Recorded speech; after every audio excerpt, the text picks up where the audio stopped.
Hello guys, welcome to my channel. இன்றைக்கி நான் வந்து உங்களுக்கு 3 ரேண்டம் மெக்கானிக்கல் ஃபேக்ட்ஸ் பற்றி பேச போகிறேன். ஃபஸ்ட்டு ஃபேக்ட் என்னென்னு பார்த்தீங்கன்னா, இப்போ ஸ்பேஸில் பார்த்தீங்கன்னா 2 மெட்டல் வந்து ஒரு பாயிண்ட் ஆஃப் கான்டாக்டில் வரப்போ அந்த 2 மெட்டலுமே வந்து மெல்ட் ஆயிரும். லைக் வந்து மெல்ட் ஆகி 2 ஒட்டிக்கும், பயங்கரமாக ஒட்டிக்கும். இதுக்கு ரீசன் என்னென்னு பார்த்தீங்கன்னா வந்து ஸ்பேஸில் வந்து ஆக்சிஜன் இல்லாத காரணத்தினால தான். அப்புறம் எப்படி நம்ம இத்தனை ராக்கெட்லாம் அனுப்புகிறோம், அது எப்படி இந்த இஷ்யூ வராமல் இருக்குன்னா, அதுக்கு வந்து ஸ்பெஷல் கோட்டிங், பிளாஸ்டிக் அந்த மாதிரி எக்கச்சக்க கோட்டிங் பண்ணி தான் நமக்கு ஸ்பேஸுக்கு அனுப்புகிறாங்க.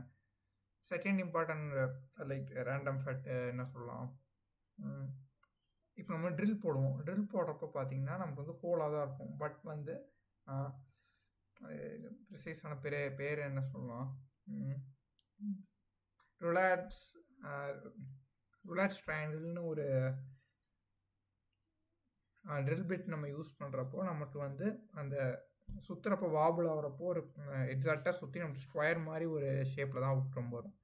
இது வந்து செகண்ட் ஃபேக்ட். மூணாவது ஃபேக்ட் பார்த்திங்கன்னா வந்து நமக்கு ஏரோப்ளைன்லாம் பார்த்துருப்போம், எல்லாமே வெள்ளையாக தான் இருக்கும். எதுக்கு வெள்ளையாட்டுன்னு பார்த்தீங்கன்னா, வெள்ளையாடுறப்போ அந்த சன்னோட இது வந்து மோஸ்ட்டாக வந்து ரிஃப்ளெக்ட் பண்ணிடும். அதனால் வந்து எனர்ஜி லைக் வந்து அந்த பெட்ரோல் யூசேஜ் வந்து கம்மியாகுதுங்கிற மாதிரி ஒரு அவுட்கம் நமக்கு வருது. அது மட்டும் இல்லாமல் அது வெள்ளையாடுறப்போ அதில் ஏதாவது ஒரு லீக்கோ ட்ராக்கோ விடுறப்போ அந்த ஒரு டீம்னால் அதை ஈஸியாக டிடெக்ட் பண்ண முடியுது. இதனால தான் ஏர்ப்ளைன்ஸ்லாம் வெள்ளையாடுறது. ஓகே கைஸ், இன்னைக்கு நான் இந்த 3 ஃபேக்ட் தான் சொல்ல முடிஞ்சது. நான் வந்து நல்லா இன்னும் கொஞ்சம் பெட்டர் கண்டென்ட் தர ட்ரை பண்ணுறேன்.